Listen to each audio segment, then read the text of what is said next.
Professor Jack Trammell, who is from Randolph-Macon College, the center of the universe. Good to have you with us, Jack.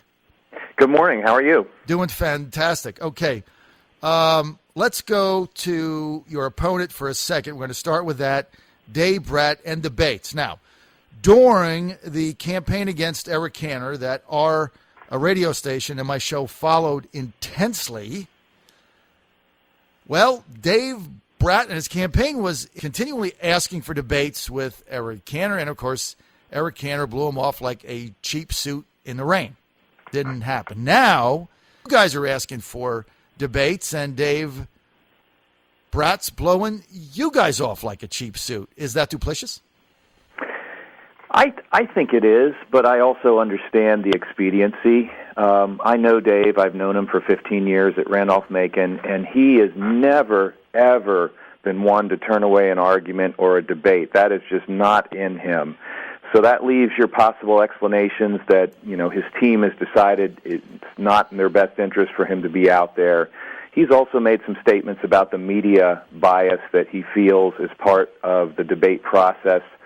But I think it's more of a strategy because Dave, the person, if you know him, he wants a good debate. He wants a good argument. I would concur with that. I don't know. I only know him since he's been running for Congress. I got to meet him, I think, back about 12 months ago or so, and he certainly seems that way. We have asked for a debate. Your campaign agreed. Venue is set. Everything is set. We were open on the date, and their campaign got back to us and said no. So we also had CBS TV involved in it, but their basic thing is, well, we've got a forum, we got something in Goochland, we got a chamber thing, that's it.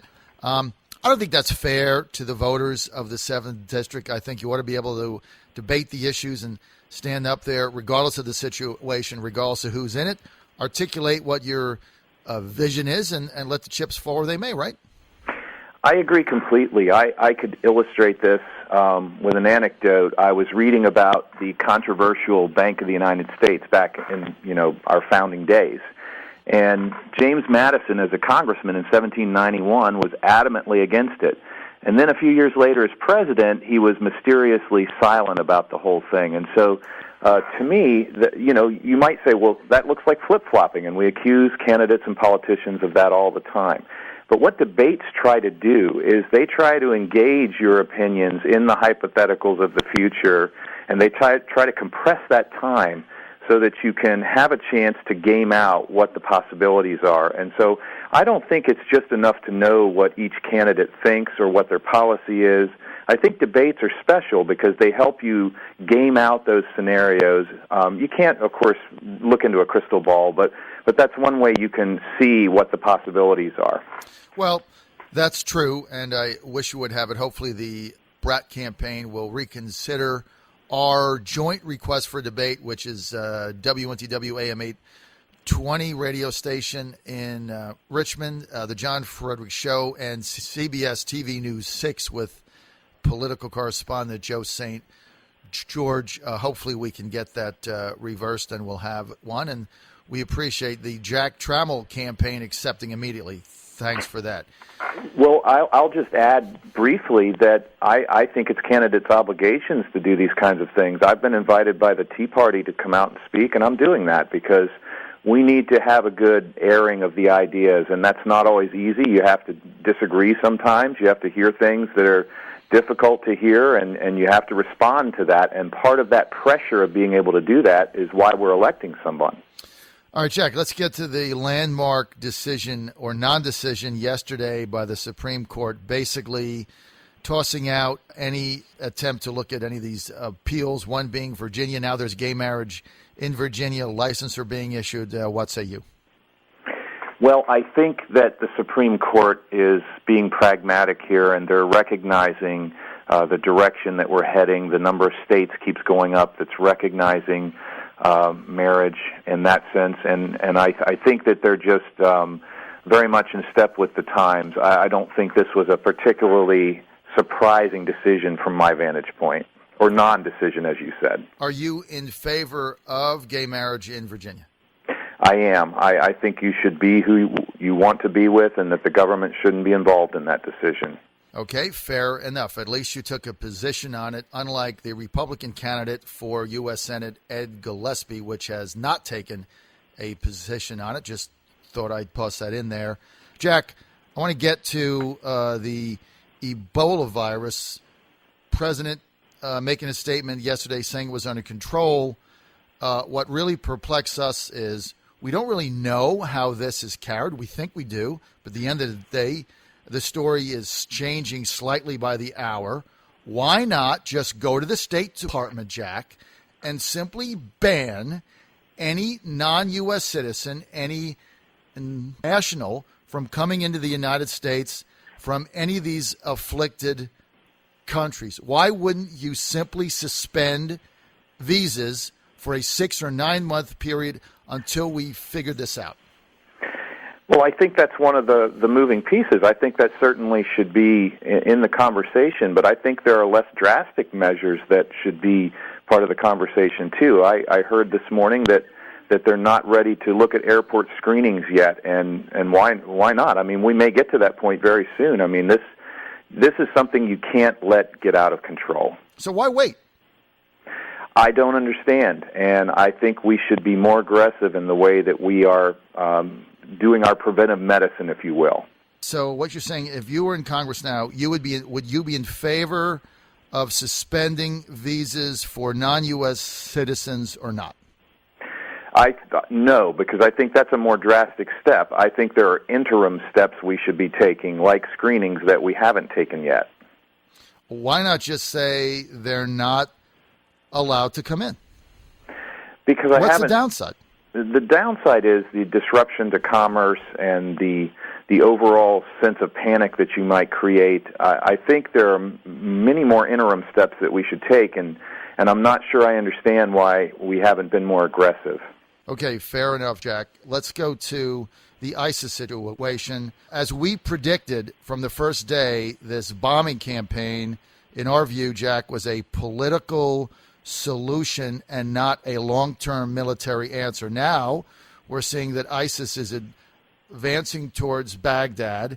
They're advancing in Syria. They figured out how to get away from the bombs. What do you think the steps are now for us?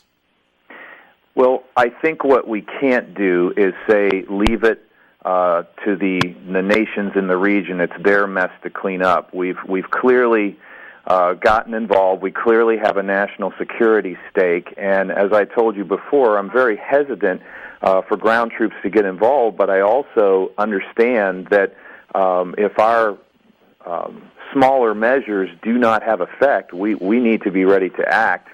I do think that this expectation that we should get help from our friends and our allies and nations in the region is one that we should be holding a higher standard for, and I still don't understand why we're not doing that. Some of our allies have allowed their armed forces to deteriorate to the point where they're being openly criticized for their lack of capability in the media, and so here we are carrying the lion's share of the load, and again, I think we need to have some help from other people with this, including partners in the region. Okay, but so far we're not. See, this is the question. I'm getting the same answer from everybody. Well, we need to put this 18-nation coalition together and get their troops on the ground, but it isn't happening. Just Turkey's got 10,000 troops now amassed, but there's no promise, Jack, of them getting involved. So the question is, the bombing campaign is not working. No one else has had put troops on the ground. We're wasting millions of dollars an hour. We've already got 1,600 people in there. 2,500 Marines just got deployed to Kuwait. And my question is, are we at war or not? Well, I read myself in the media just today or a couple of days ago, I read it today, that we've just been signed up for another war without end. And that is something of grave concern to me, because if we keep doing that over and over again, it's saying as much about us as it is about the enemies that we're fighting. Let's get back to the ISIS situation. Democratic Senator from Virginia, Tim Kaine, for weeks has been saying, look, we need President Obama to come to Congress, and we need to get authorization for a war with an up or down. Either we're for it or we're not. And in order to do that, the president has to come in and make his case, articulate what victory would be, and then leave it up to Congress to authorize that or not, which would include perhaps troops. How do you stand on that? I absolutely stand where Senator Kaine stands, and in fact had that concern myself before I even knew that that was something that he was coming out and supporting. I think that these checks and balances are something that are potentially out of whack in Washington, and this is an example of where we have an opportunity to get back to where we need to be in terms of the checks and balances, and I absolutely think that the president should come to Congress. Do you think there's been issues where President Obama, Jack, has overstepped his constitutional authority? Well, I don't know about him personally, but we certainly have heard that complaint made about people like, say, Eric Holder, and so I think that as the president, you're responsible for these folks who work for you. So, I think you will hear that from some people, but I can't name you a specific example where I think that's the case. I was one of the only conservatives in the history of the world to be adamantly opposed to the George Bush tax reductions in the middle of a war, because I'm a deficit hawk, and you can't have a war and then cut taxes, Jack. That doesn't make any sense. I agree. It's stupid. And so it's kind of like we can send our kids off to war and we can cut taxes and everything is going to be fine. And war is painful. People die. Your children come home maimed, or they come home in a body bag. So my question is, if we go to war, would you be in favor of raising taxes to pay for it? Well, I've said throughout my campaign that I don't think we should raise taxes until we eliminate some of the waste that we have everywhere in federal government, and I could rattle off a number of ways I think in areas where I think that's the case.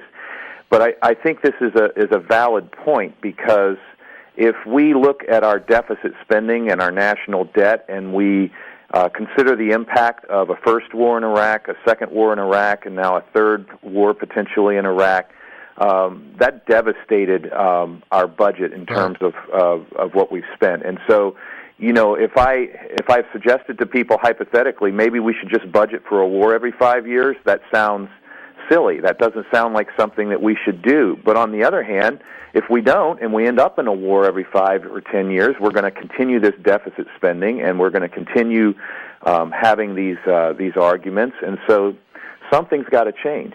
Jack, let's go to the Trans-Pacific Partnership potential legislation. I don't know if you had a chance to study it, but it's like NAFTA, NAFTA on steroids.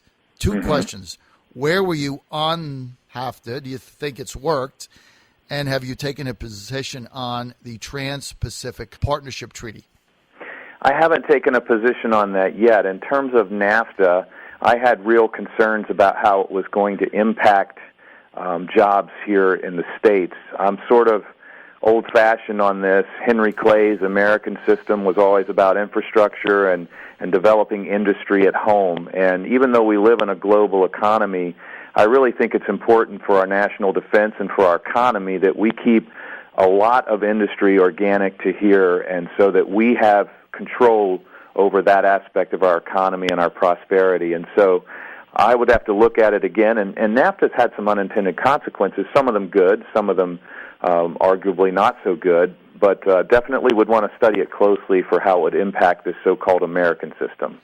All right, Jack, you've been a colleague of Professor Bratt for some time at Randolph-Macon College. What is the biggest area that the two of you have philosophically of disagreement? Well, I think the biggest area philosophically will be in terms of market. I view the market as something like gravity. It's simply a force that is. It's not good or bad. It just is. And I think with gravity, we put up guardrails so you don't fall off balconies and hurt yourself. With markets, we need guardrails. And I think where we'll disagree is that Dave sees the market as more of a panacea, and I see it more as a tool that we use in appropriate ways. I'm happy that market forces are built into the ACA, for example, whereas some might be arguing for a single pay system. I think having those market forces in there is actually really important. I think when we talk about transportation, the way we do procurement, it's important that we allow innovation through market forces. And so I think we both embrace the market, but in very different ways, and I think that'll be a huge difference between the two of us. Because you are colleagues, what is the best thing you have to say about Dave Bratt? Well, the best thing I have to say about him is that he loves to argue and debate and to, go through the world of ideas, and that's why it's so surprising where we started out in this conversation. All right, we want to thank Jack Trammell for being with us. Jack, if people want more info on your candidacy or their campaign, where do they go? TrammellForCongress.com, and there's a lot of good social media that has a lot of things on it every day about what's going on. Thanks for being with us.